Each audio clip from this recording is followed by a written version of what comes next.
Bonjour à tous et bienvenue dans cette nouvelle édition du Grand JT des Territoires. Voici tout de suite les titres de l'actualité. Les buralistes disent stop. Partout en France, la profession a manifesté pour alerter le gouvernement sur la concurrence déloyale à laquelle ils font face avec la croissance des réseaux de contrebande.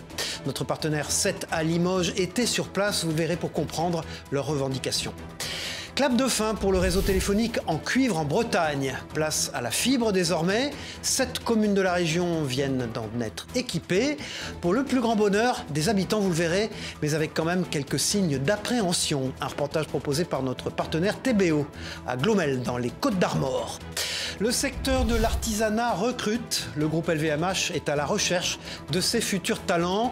C'est pour cette raison qu'ils ont organisé un salon pour promouvoir les 280 métiers artisanaux du groupe. Les visiteurs ont pu s'essayer à différentes pratiques, pour la plupart méconnues du grand public, vous le verrez. Et puis en fin d'édition, vous découvrirez la mémoire d'un soldat de la Deuxième Guerre mondiale qui a appartenu à la 100e division américaine, qui a permis la libération des vallées du massif vosgien. 80 ans après, sa famille, originaire du Texas, est venue en France en souvenir de son aïeul. Commençons cette édition avec ces manifestations de buralistes partout en France. La raison, ils veulent dire stop à la contrebande et la vente de contrefaçons. Ils demandent une réaction du gouvernement pour lutter contre cette concurrence déloyale. Écoutez leurs revendications au micro de notre partenaire 7 à Limoges. Chaque année, ce sont des milliards d'euros qui passent des caisses de l'État aux poches des trafiquants. Pendant ce temps, nos buralistes, ces commerçants de proximité qui font partie de l'ADN de notre pays, paient le prix fort. À Limoges, comme dans une cinquantaine de villes du pays, les buralistes protestent contre l'inaction de l'État en matière de lutte contre la contrebande et la contrefaçon du tabac. Un enjeu de santé publique, mais aussi un enjeu économique pour ces commerçants. Ça se traduit par de la vente à la sauvette devant notre magasin, ça se traduit par du démarchage à l'intérieur de nos magasins également, parce que les trafiquants se permettent de venir à l'intérieur de nos commerces pour démarcher nos propres clients. Ça se traduit bien sûr après par le cambriolage et malheureusement le braquage. Du côté des pouvoirs publics, si la lutte contre les narcotrafiquants semble prise en compte, tout est une question de niveau pour le tabac. Il faudrait qu'il y ait beaucoup plus de prévention, d'addictologues. Aujourd'hui, si vous augmentez doucement le tarif de quelque chose dont les gens sont dépendants, ils vont continuer en fait de le prendre même si ça fait baisser un peu. Donc moi, j'ai pas de revendication à ce sujet-là sur le tarif. Par contre, j'ai une revendication sur aujourd'hui quels sont les contrôles qui sont mis en place pour pas qu'il y ait une concurrence déloyale des buralistes face à une contrebande de cigarettes qui aujourd'hui se fait de plus en plus. Et attention aux contrefaçons, avec des tarifs encore plus attractifs, ces cigarettes fabriquées en dehors des manufactures sont encore plus dangereuses. C'est-à-dire que les paquets sont encore moins chers, mais on ne sait pas ce qu'il y a dedans. Avant la réunion en préfecture, les buralistes ont été reçus par le maire de Limoges qui s'est engagé à écrire au ministre de l'Intérieur et au ministre de la Justice. En Bretagne, désormais, clap de fin pour le réseau téléphonique en cuivre. 7 communes de la région, dont Glomel, dans les Côtes-d'Armor, ont basculé vers la fibre optique. Un soulagement accompagné de quelques appréhensions pour les habitants. L'opérateur téléphonique prévoit d'équiper la totalité de la région d'ici 2030. Un reportage de notre partenaire sur place, TBO. Fin du réseau cuivré pour les habitants de Glomel, une première en Côtes-d'Armor. Désormais, c'est grâce à la fibre que cette retraitée peut téléphoner ou regarder la télévision. Ils ont branché des petites choses avant, mais moi je ne me suis pas, enfin, à vrai dire, je ne me suis pas vraiment occupée de ça. Mais la preuve, c'est que ça s'est très très bien passé, parce qu'autrement j'aurais certainement crisé. Et depuis, on revit, parce que ça ne fonctionnait pas à la télé. Pour lever les craintes, une élue a fait du porte-à-porte pendant des mois pour expliquer. On a beaucoup de personnes actuellement âgées justement qui n'ont pas accès d'Internet, donc qui veulent simplement avoir le téléphone. Pour eux, ça ne change strictement rien. Or, le petit boîtier finalement qui a été installé chez eux, leur abonnement est modifié, mais il est au même tarif finalement. Et pour l'opérateur Orange, le réseau cuivré est un doublon face au réseau fibré qui demande des coûts importants lors d'intempéries ou de vols. Le réseau fibre, lui, est beaucoup plus performant. Il apporte beaucoup plus de débit, il est beaucoup plus fiable, il est plus stable. Il n'est pas impacté par la météo, comme le réseau cuivre peut l'être. Le réseau cuivre subit des vols. En Bretagne, l'année dernière, c'est plus de 200 vols, plus de 100 km de câbles, de très gros câbles, qui ont été volés. Alors que la fibre, elle n'a pas beaucoup de valeur, donc voilà, il n'y a pas de vol sur la fibre. Au total, 7 communes en Bretagne ont été coupées du réseau cuivré. Orange prévoit de passer tous les Bretons au réseau fibré d'ici 2030. Avoir une assurance en France est obligatoire et pour les communes, eh bien, c'est exactement la même chose. Et pourtant, 1500 d'entre elles se retrouvent sans assureur depuis le début de l'année, alors que d'autres font face à une importante hausse des tarifs. En Moselle, par exemple, les communes de Bousse et de Vigy se sont vues résilier leur contrat en fin d'année dernière. Un problème majeur que notre partenaire Moselle TV nous explique maintenant. Il y a quelques mois, une certaine inquiétude a plané sur la commune de Bousse. La compagnie d'assurance à laquelle ils étaient affiliés a brusquement rompu le contrat. Lorsque nos contrats ont été résiliés, j'ai pris contact avec nos sénateurs et députés pour qu'une démarche soit effectivement réalisée de leur côté. On trouvait incohérent qu'encore une fois les compagnies d'assurance n'acceptent pas de nous prendre en charge ou de nous souscrire des contrats. Et donc derrière, il a fallu qu'on galère pour essayer de trouver une compagnie qui accepte, encore une fois, de nous souscrire un contrat. Même scénario à Vigy. Après plusieurs années affiliées à une assurance, cette dernière résilie fin 2023. Beaucoup de stress, puisqu'après un accident, ça peut arriver. Et donc ça engage aussi potentiellement de grosses sommes. Donc il fallait trouver, et il n'y a pas que ça, il y a aussi les dommages corporels sur les agents qui utilisent au quotidien les véhicules. Donc effectivement, il y a quand même un stress important. Les taux de sinistralité en fait, qui ont été causés par les émeutes ou les diverses catastrophes naturelles sont les raisons principales, en tout cas, que nous évoquent les assureurs. Les deux communes ont finalement trouvé d'autres assureurs, mais font face à des tarifs bien supérieurs. Un problème qui touche de nombreuses communes sur le territoire national. Elles sont 1500 à se retrouver sans assurance depuis début 2025. Les choses ne seront pas rétablies demain. Il faudra plusieurs mois, voire plusieurs années pour que le marché retrouve une espèce de normalité. Pour ces communes en difficulté, l'heure est à l'action. L'Association des maires de France ainsi que ses partenaires se battent pour alerter les pouvoirs publics. Une grande partie des métiers de l'artisanat sont souvent méconnus du grand public. Chaque année, plus de 20 000 emplois sont non pourvus dans ce secteur. Et c'est pour cette raison que le groupe français LVMH a décidé d'organiser un salon pour promouvoir ces 280 métiers artisanaux. Le groupe partira en tournée à travers la France pour sensibiliser les jeunes et les personnes en reconversion. Christophe Rigaud était au lancement de la tournée à Paris. Regardez. Le numéro 1 du luxe à la recherche de ces nouveaux talents. Chaque année, le groupe LVMH organise un salon pour présenter ses métiers de l'artisanat, du design et de la vente. Si les maisons du groupe sont de renommée mondiale, comme Dior, Vuitton ou Chaumet, ces métiers sont nettement moins connus. On a la chance d'avoir un patrimoine culturel de 280 métiers. Certains sont très connus, couturiers, maroquiniers, d'autres beaucoup moins, comme tulistes ou losineurs. Voilà, l'idée c'est vraiment de faire comprendre qu'il y a une variété de parcours possibles dans le monde de l'artisanat et dans le monde du luxe et chez LVMH. Ce salon des métiers d'excellence, You & Me, est bien évidemment tourné vers les jeunes, mais aussi vers les personnes en reconversion où les métiers de l'artisanat ont le vent en poupe. Depuis 3 ans, la proportion de personnes en reconversion dans ces métiers a triplé. Donc on sent une vraie appétence pour ces métiers et on a vraiment créé un dispositif qui est là pour créer le dialogue. You & Me, c'est ça, c'est vous, à la recherche peut-être d'une passion, d'un métier, d'une formation. Nous, qui pouvons vous aider à trouver le métier de vos rêves et à vous accompagner dans ce parcours. Les visiteurs peuvent découvrir leur vocation à travers des ateliers participatifs, mais aussi échanger avec les artisans pour qui travailler dans ces grandes maisons est accessible. Il ne faut jamais se dire que c'est impossible, parce qu'on peut tout arriver quand on a la motivation, l'envie, la persévérance et qu'on aime le travail de savoir-faire, tout ce qui est artisanal. Autre bonne nouvelle, le secteur des métiers de savoir-faire recrute. C'est des métiers qui recrutent à la fois dans des CDI, des CDD, mais aussi des contrats d'apprentissage, parce que c'est des métiers sur lesquels il faut développer du geste, de l'expertise. You & Me, cette année, on présente 280 métiers, comme tous les ans, mais c'est aussi 4200 offres d'apprentissage et d'emploi en France. Sur le salon, on peut même déposer son CV, comme l'a fait Camille. Je suis à la recherche d'un stage ici, en stylisme. Je voudrais être assistante styliste. Je suis en 2e année bachelor mode, design de mode. Ce qui est important, c'est aussi de démarcher les marques directement. Après Paris, les prochains salons You & Me des métiers d'excellence se tiendront à Lyon, Lille et Clichy-sous-Bois, avant de partir en Italie, à Rome et Florence au printemps. C'est un chiffre alarmant qui met en lumière un problème d'importance nationale. Dans la Sarthe, près de 2300 enfants nécessitent un placement en foyer. Aujourd'hui, c'est devenu le premier budget de ce département avec près de 100 millions d'euros investis.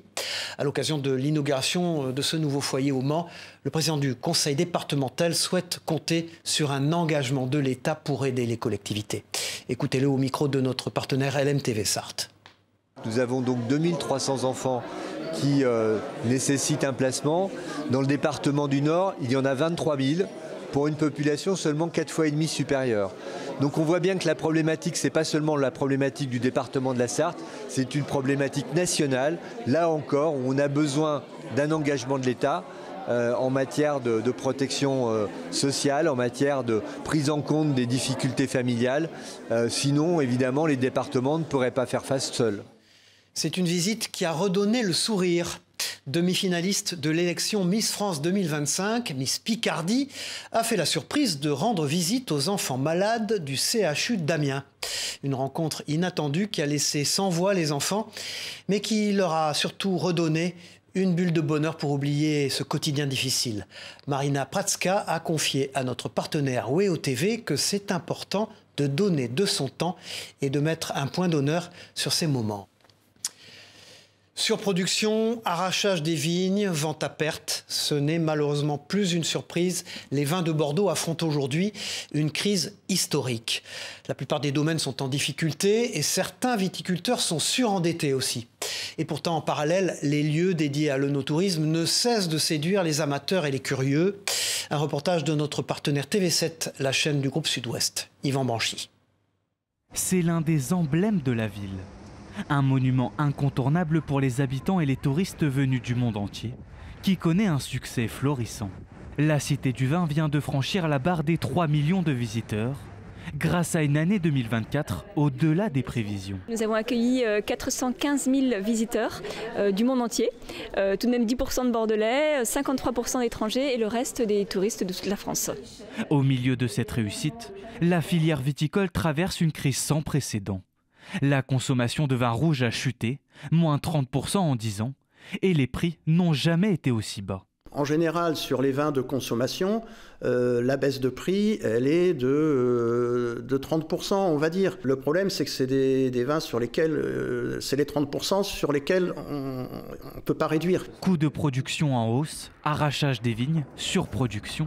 Les difficultés s'enchaînent et n'épargnent personne, même ce courtier en vin, qui tente tant bien que mal de limiter la casse auprès de ses clients fidèles. Ce vin est référencé dans une grande enseigne de distribution, c'est un Bordeaux supérieur, on en fait environ 100 000 bouteilles par an. Ce vin continue à être vendu à un prix stable. Mais si la nouvelle peut ravir les consommateurs, les professionnels, eux, ne s'y retrouvent plus. Or, en 3 ou 4 ans, vous imaginez bien que les prix de revient ont augmenté.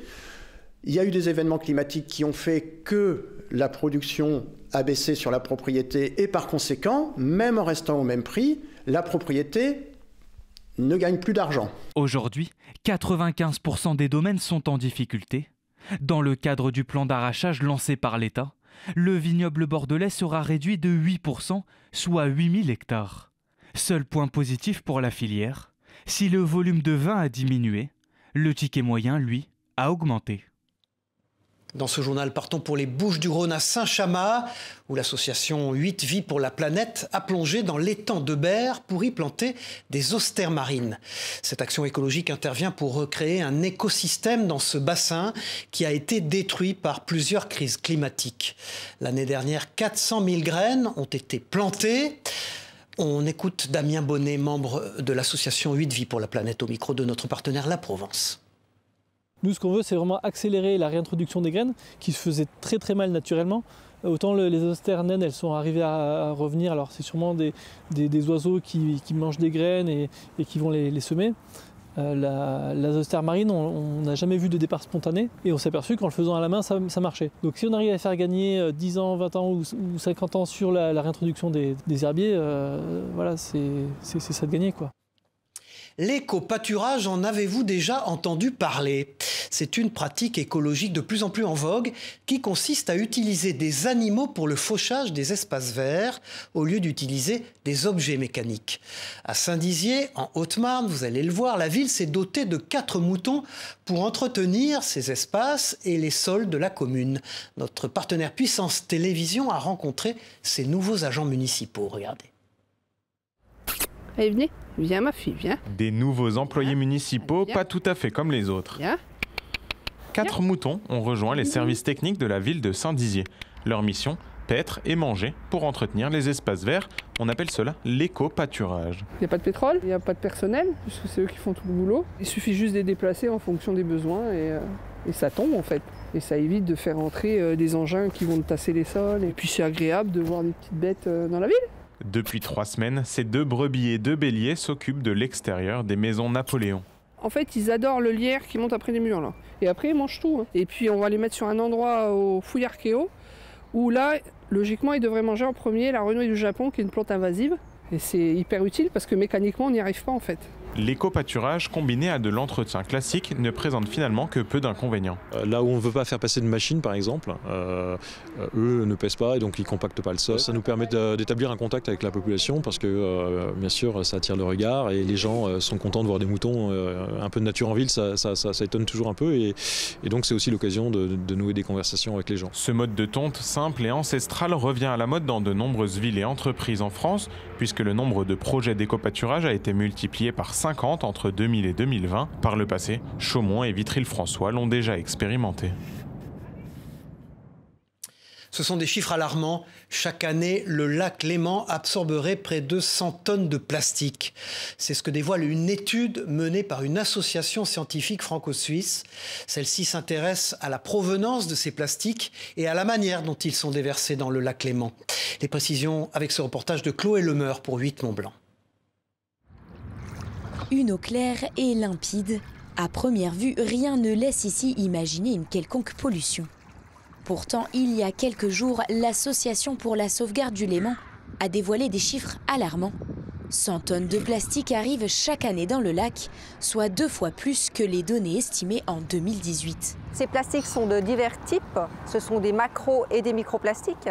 Là, on a une plus grosse proportion de microplastiques en fait. Ces microplastiques sont issus entre autres des poussières de pneus, 33 tonnes arrivent dans le Léman par ce biais, mais également des peintures utilisées pour les bâtiments, les mégots, les emballages à usage unique. Mauvaise gestion, contamination volontaire ou non, fuite accidentelle ou encore perte lors de l'utilisation du produit. Cette étude menée par le bureau Earth Action détaille aussi d'où proviennent ces plastiques. Selon le rapport, 83% d'entre eux se déversent dans le Léman via le ruissellement des eaux sur les sols perméables. Pour l'association, il y a donc urgence à enrayer ce phénomène. En amont, c'est-à-dire par exemple des interdictions de certains types de plastiques ou alors des incitations à changer certaines pratiques, d'améliorer aussi la gestion des déchets, d'améliorer les infrastructures et également une volonté de communiquer, de sensibiliser tant le public mais aussi les autorités. Autant de scénarios exposés dans l'étude qui permettraient de réduire de 75% la présence de plastique dans le Léman d'ici 2040. Pour sensibiliser le public, une conférence gratuite se tiendra aussi le 18 mars prochain sur le campus Biotech de Genève, en présence de nombreux spécialistes de la pollution plastique.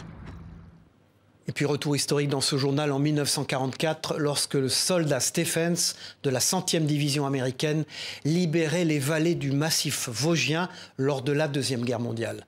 Un moment qui a marqué sa vie, mais aussi l'histoire des villages vosgiens, comme celui de la Petite Raon, où plus de 80 ans après, la famille de ce soldat, originaire du Texas, s'est rendue sur place en souvenir de son aïeul. Ils ont notamment pu rencontrer Fernande, qui avait 13 ans à l'époque. Regardez ce reportage très émotionnel proposé par notre partenaire Vosges TV. Une famille venue du Texas aura marché dans les pas de son aïeul, le sergent d'état-major Ben C. Stephens, engagé volontaire au sein de la 100e division américaine, qui libérait en novembre 1944 des vallées à l'est des Vosges. Enfants, petits-enfants, nièces et neveux du vétéran ont rencontré dans la mairie du village de la Petite Raon Fernande. Elle avait 13 ans à l'époque. Elle leur a raconté ses 4 années de guerre, ses peurs et les privations. Ça a été l'enfer. Ça a été un dernier qu'on a été à l'abri dans les caves. Hein. Oui, quand il y avait des bombardements, des mitraillettes, tout ça. Bon, on avait quand même un peu de légumes du jardin, mais on n'avait pas de viande. La famille ne cachait pas son émotion car le jeune militaire américain de retour au pays ne parlera jamais de ce qu'il avait vécu en France. Nous sommes très heureux et touchés d'être ici, de revenir sur les pas des combattants et de rencontrer ceux qui les ont connus. C'est juste un tel honneur de la rencontrer, une telle connexion avec l'histoire entre la génération précédente et nous, c'est vraiment un honneur.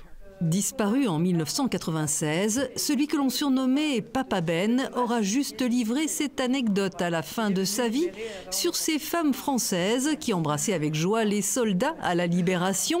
Fernande, elle, était trop jeune, mais 8 décennies plus tard, une bise a scellé l'amitié franco-américaine.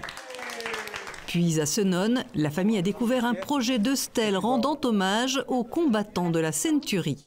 C'est une pierre en grès rose d'1,70 m de haut. Et sur cette pierre donc en grès rose des Vosges va être apposé donc le blason de la 100e division. Les hommes de la 100e division US ont fait reculer les Allemands dans le massif. C'est eux qui libèrent et la vallée du Rabodeau et la vallée de la Plaine. Beaucoup de mérite pour une division de jeunes hommes c'était vraiment leur premier combat. Leur visite dans les Vosges aura permis aux descendants du soldat Stephens d'écrire une page de l'histoire familiale qu'ils transmettront aux plus jeunes à leur retour aux États-Unis. Cette semaine, c'était Lucie Castets qui était l'invitée de Face au territoire sur TV5 Monde avec la presse quotidienne régionale. Celle qui revendiquait le poste de première ministre pour les formations de gauche après les élections législatives a répondu sur son réel positionnement politique aujourd'hui. Écoutez ce qu'elle a dit. Moi, je trouve que c'est très intéressant de se frotter au suffrage universel et d'avoir la légitimité de l'élection. Lucie Castets, candidate à une élection législative, si elle était anticipée. J'ai dit que la question se posait. Ouais. Et ça vous plaît ? Oui, ça me plaît, bien sûr. J'ai toujours été animée d'une forte volonté d'engagement politique dans un sens très large. C'est pour ça que j'ai toujours été active dans des associations, dans des collectifs de réflexion. Voilà, la réflexion politique a toujours fait partie de ma vie. C'était censé de vouloir prétendre à diriger le pays depuis Matignon. Mais bien sûr, enfin, c'était la fidélité au résultat des élections. Le Nouveau Populaire est arrivé avec une courte majorité en tête des élections législatives, sans majorité absolue, mais avec une majorité relative. Et le respect. Vous n'avez pas eu de doute personnel un matin? Mais bien sûr. Vous vous réveillez, vous vous dites, voilà, on me propose d'être la candidate du Nouveau Front Populaire à Matignon. Est-ce que j'en suis capable? Vous savez que Gabriel Attal s'est posé la question avant d'être nommé. Au moment où il était nommé par Emmanuel Macron. À un moment donné, on doit sans doute se dire, est-ce que j'en suis capable? Est-ce que vous avez dit, est-ce que j'en suis capable? Mais c'est bien sûr. Vu votre parcours, bien sûr. C'est bien sûr une question que je me suis posée. Il faut absolument toujours douter dans la vie. Et quand la tâche est si grande, avec une situation en plus de crise politique créée par le président de la République, bien sûr que je me suis posé la question. Mais vous vous en sentiez capable? Je m'en sentais capable parce que j'étais entourée d'une équipe, parce que quand on est Premier ministre, on s'entoure d'une équipe gouvernementale compétente. Et d'ailleurs, je pense qu'il faudrait que Emmanuel Macron fasse davantage cela, c'est-à-dire avoir une direction collégiale. Je pense que c'est ce que j'aurais fait, c'était mon intention. Et donc, c'était une tâche immense. Des contacts avec Emmanuel Macron depuis? Non. Aucun? Aucun. Et aucun avec aucun membre de l'entourage présidentiel? Aucun contact avec Emmanuel Macron. Amateur de sensations et d'escalade, cette activité est faite pour vous. À moins d'1 heure de Grenoble, à Lens, en Vercors, un guide de haute montagne a créé une cascade de glace. Il suffit d'enfiler crampons, baudriers et casques et vous serez prêt à grimper. Découvrez cette immersion avec notre reportage de Télé Grenoble, signé Gaëtan Loiseau. Manu, c'est super, hein? T'as un pied gauche. Bien dans la détente, c'est super. Ouais. C'est la seconde fois qu'Emmanuel vient faire de la cascade de glace. Une chose est sûre, il est plus que conquis. Quand j'ai vu que c'était en condition, que c'était ouvert, j'ai dit il faut que je vienne. Donc voilà, mais ouais, ça donne envie d'en faire voilà, une activité régulière, quoi. C'est pendant au moins tout l'hiver, quoi. Lui qui est aussi grimpeur, il retrouve quelques similitudes entre les deux pratiques. Il faut grimper un peu comme en escalade en effet, c'est-à-dire qu'il faut essayer de te relâcher, de s'économiser, parce qu'il y a quand même un petit effort physique conséquent. Alexandre, venu avec son frère, est lui aussi séduit. Grimper dans un milieu naturel, avec un effort physique maîtrisé, et puis c'est énormément de plaisir en fait. Ce mur de glace artificiel, c'est Jehan qui l'a créé, et cela en 4 jours. C'est de l'eau qu'on projette qu'on fait couler sur une falaise. Comme il fait bien froid en ce moment sur le Vercors, surtout ici à Lens-en-Vercors, et du coup l'eau elle gèle, et du coup ça nous dessine une magnifique cascade artificielle. C'est en haut du téléski de l'Aigle à Lens-en-Vercors, à moins d'1 heure de Grenoble, que vous pourrez retrouver ce mur de glace. Une activité qui, au-delà des apparences, est ouverte à tous. Il y en a vraiment pour tout le monde, on a du facile, du très facile, du dur, du assez dur. Il suffit d'enfiler crampons, baudriers et casques et vous serez fin prêt pour grimper, avec en prime une ambiance plus que conviviale. Comptez une 60aine d'euros pour les 4 heures d'escalade. Des projecteurs ont été installés pour pouvoir en faire même la nuit, reflets dans la glace garantie. Et puis le musée Grévin à Paris a accueilli une nouvelle pensionnaire, la chanteuse Clara Luciani. Elle a fait l'inauguration de sa statue devant sa famille et ses proches. Une nouvelle consécration dans sa vie, selon elle. Ce début d'année est très rythmé pour la marraine de la dernière promotion de la Star Academy, puisqu'en plus de cette inauguration, elle vient de commencer sa tournée dans toute la France. Ce sont des images de nos partenaires de 20 minutes TV. Voilà, c'est la fin de cette édition. Merci de nous avoir suivis. On se retrouve très vite pour une nouvelle édition du Grand JT des Territoires. Au revoir.